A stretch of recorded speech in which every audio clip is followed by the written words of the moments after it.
Most everyone thought that the Owl House got canned because of Luz and Amity having feelings for each other. And we all know that with these sorts of episodes, when it airs in other countries, it's either going to be heavily edited, as in the case of the Owl House, or it just isn't aired at all. It was fair to assume that this was the reason the show was canceled, given how we saw Rebecca Sugar fight for having LGBT representation in Steven Universe with Ruby and Sapphire, which, if you didn't know, jeopardized the entire show. Cartoon Network told Rebecca Sugar that they would cut funding from the show if she decided to stick with the kissing scene. And because of that, that also led to certain areas of Steven Universe being rushed. And Owl House seemed to be going through the same situation, seeing as it was very clearly hinted that Luz and Amity had a thing for each other during the Grom episode.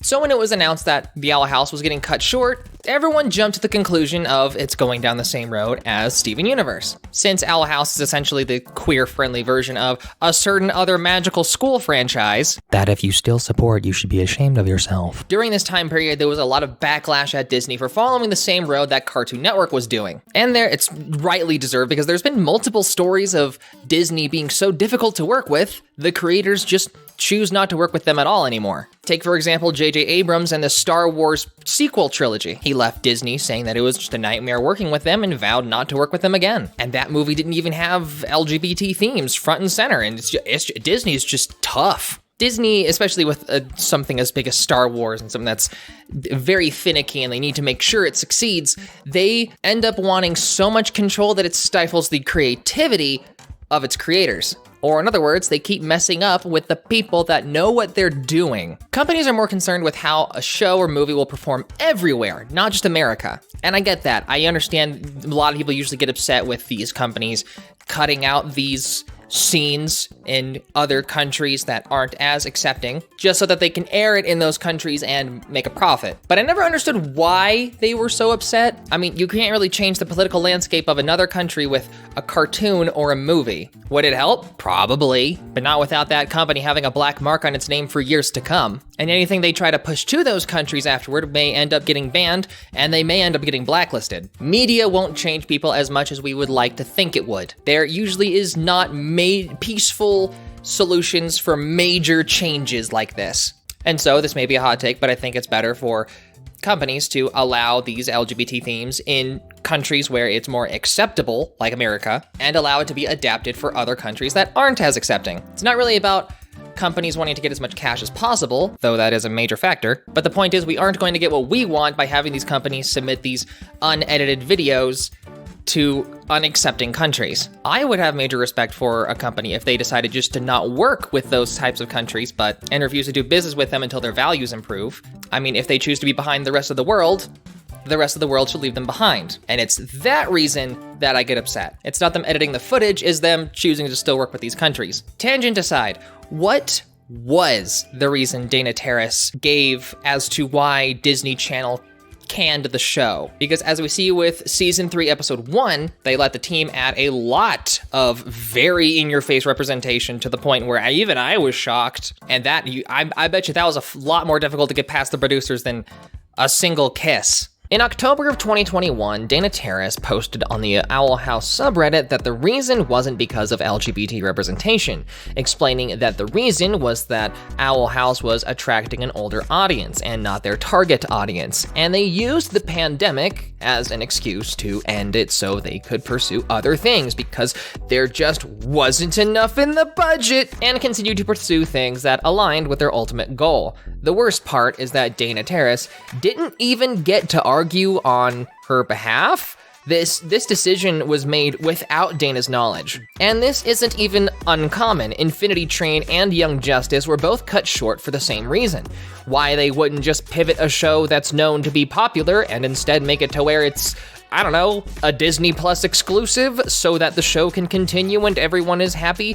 Why they don't do that is beyond me. The reasoning behind these executives is, well, there really isn't any reasoning at all other than it didn't fit the brand. So everyone chalks it up to LGBT representation being a little bit why this happened. and also the higher up idiots at Disney not realizing how popular this show really was. And not only that, but the news of the cancellation is a big reason why this show boomed in popularity so much. When the first episode of season 3 released on YouTube, it immediately hit trending and raked in over 1 million views in next to no time.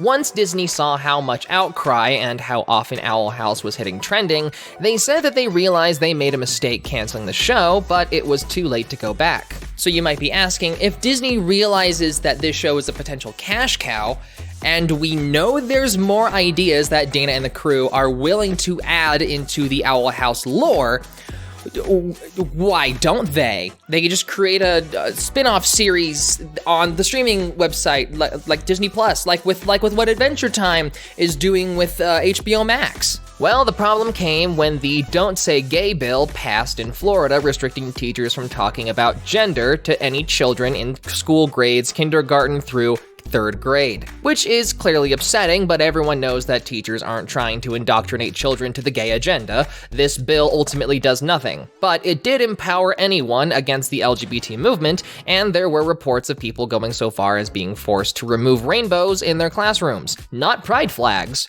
just rainbows. Dana Terrace talks about how Disney donated a large sum of money to the Don't Say Gay bill. Given that Dana is queer, this was incredibly upsetting, understandably. The problem with the bill isn't that it, quote, protects kids, but because it emboldens bigoted people into thinking the queer community is actually a threat in some way. Seeing Dana's outrage, it's obvious that she has no intention of working with Disney again in the future. Hundreds of thousands of dollars to the sponsors and co-sponsors of the Don't Say Gay bill, a bill that effectively tells kids, LGBTQ plus kids, that you don't exist, you don't deserve to exist, and you shouldn't even be talked about. It's honestly hard to talk about this stuff. I'm someone who had a hard time coming to terms with my queerness until my mid-20s because of stuff like this, because I thought I shouldn't exist, because no one even told me I had the option of existing, and I know I got bills to pay, but working for this company has made me so distraught, and I hate having moral quandaries about how I feed myself and how I support my loved ones. Right now, season 3 of The Owl House has been cut into 3-hour-long episodes, which if we're going off of the 22-minute episode idea, then technically we get 6 episodes, which is doesn't sound as bad as only 3 episodes, but it's still like, it still feels like 3 because it's designed to be 3, which is insanely heartbreaking given how great this show is and how much potential was squandered by the whims of people that didn't know what they were doing. Several of you have been asking me to cover the Owl House for a long while now, but if there's a show I really love, I end up choosing not to make videos around it because I don't want to watch it and have my brain go into work mode. I want to actually enjoy it, and thus I've been avoiding making videos on the Owl House so much, and I'm sorry, but I like living my life. What I can say is that whatever Dana Terrace does in the future, I will be supporting.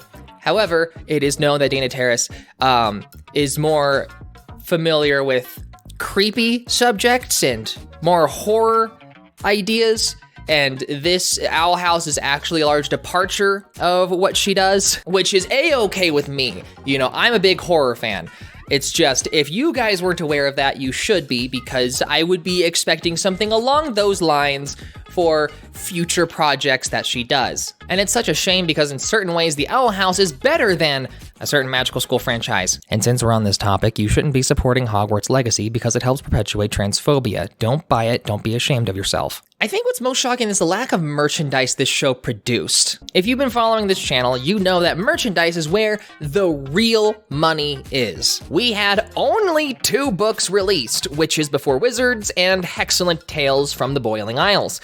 Initially, Hot Topic released maybe 3 shirts to test the waters, but now there's a large variety of shirts that are available, so thank goodness. Because variety in merchandise is so scarce, fan-centric companies have to fill in the gap, working with the license to create merchandise, or fans need to fill in the gap. And seeing how much variety there is outside of major retailers just goes to show even more how popular this show is. I hope you enjoyed this video, subscribe so I don't starve, stay beautiful, and keep playing.